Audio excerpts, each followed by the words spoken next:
एक नगर में प्रतिष्ठित व्यापारी रहते थे, जिन्हें बहुत समय बाद एक पुत्र की प्राप्ति हुई थी। उसका नाम चंद्रकांत रखा गया। चंद्रकांत घर में सभी का दुलारा था। अति कठिनाई एवं लंबे समय इंतजार के बाद संतान का सुख मिलने पर घर के प्रत्येक व्यक्ति के मन में व्यापारी के पुत्र चंद्रकांत के प्रति विशेष लाड प्यार था, जिसने चंद्रकांत को बहुत बिगाड़ दिया था। घर में किसी की बात का अभाव नहीं था।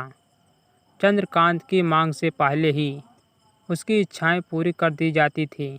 शायद इसी के कारण चंद्रकांत को न सुनने की आदत नहीं थी और न ही मेहनत के महत्व का आभास था।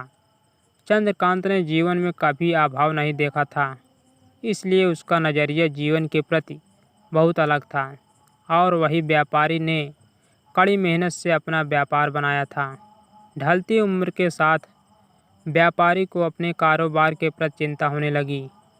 व्यापारी को चंद्रकांत के व्यवहार से प्रत्यक्ष कि उसके पुत्र को मेहनत के फल का महत्व नहीं पता। उसे आभास हो चुका था कि उसे लाड़ प्यार ने चंद्रकांत को जीवन की वास्तविकता और जीवन में मेहनत के महत्व से बहुत दूर कर दिया है। गहन चिंतन के बाद व्यापारी ने निश्चित किया कि वो चंद्रकांत को मेहनत के फल का महत्व स्वयं सिखाएगा, चाहे उसके लिए उसे कठोर ही क्यों न बनना पड़े। व्यापारी ने चंद्रकांत को अपने पास बुलाया और बहुत ही तीखे स्वर में उससे बात की। उसने कहा कि तुम्हारा मेरे परिवार में कोई अस्तित्व नहीं है। तुमने मेरे कारोबार में कोई योगदान नहीं दिया और इसलिए मैं चाहता हूँ कि तुम अपनी मेहनत से धन कमाओ, तभी तुम्हें तुम्हारे धन के मुताबिक 2 वक्त का खाना दिया जाएगा। यह सुनकर चंद्रकांत को ज़्यादा कोई फर्क नहीं पड़ा। उसने उसे क्षण भर का गुस्सा समझ लिया, लेकिन व्यापारी ने भी ठान रखी थी।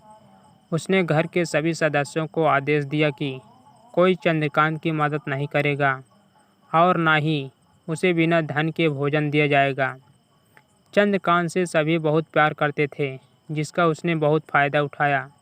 वो रोज़ किसी न किसी के पास जाकर धन मांगा लाता और अपने पिता को दे देता, और व्यापारी उसे उन पैसों के कुएं में फेंकने का बोलता, जिसे चंद्रकांत बिना किसी अड़चन के फेंक देता और उसे रोज़ भोजन मिल जाता।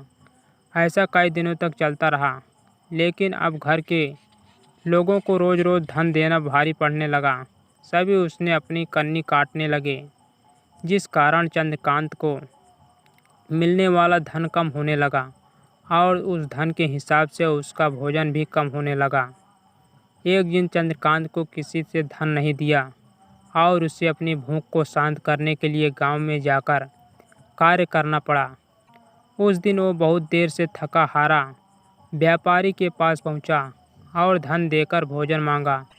रोज़ के अनुसार व्यापारी ने उसे वो धन कुएं में फेंकने का आदेश दिया, जिसे इस बार चंद्रकांत सहजता से स्वीकार नहीं कर पाया और उसने पलटकर जवाब दिया, पिताजी, मैं इतनी मेहनत करके पसीना बहाकर इस धन को लाया और आपने मुझे एक क्षण में इसे कुएं में फेंकने कह दिया। यह सुनकर व्यापारी समझ गया कि आज चंद्रकांत को मेहनत के फल का महत्व समझ आ गया है।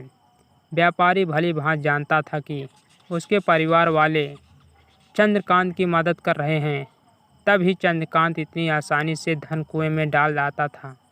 लेकिन उसे पता था, एक न एक दिन सभी परिवारजन चंद्रकांत से कन्नी काट लेंगे। उस दिन चंद्रकांत के पास कोई विकल्प शेष नहीं होगा। व्यापारी ने चंद्रकांत को गले लगा लिया और अपना सारा कारोबार उसे सौंप दिया। आज के समय में उच्च वर्ग के परिवारों की संतानों को मेहनत के फल का महत्व पता ही नहीं होता, और ऐसे में यह दायित्व उनके माता पिता का होता है कि वो अपने बच्चों को जीवन की वास्तविकता से अवगत कराएं। लक्ष्मी उसी घर में आती है जहां उसका सम्मान होता है। मेहनत ही एक ऐसा हथियार है जो मनुष्य को किसी भी परिस्थिति से बाहर ला सकता है। व्यापारी के पास इतना धन तो था कि चंद्रकांत और उसकी आने वाली पीढ़ी बिना किसी मेहनत के जीवन आसानी से निकाल लेते।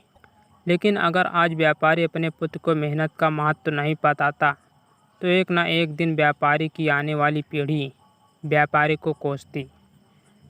तो मित्रों, हमारा वीडियो कैसा लगा? अच्छा लगा तो कमेंट करके ज़रूर बताएं और नए हो तो चैनल को सब्सक्राइब कर लें।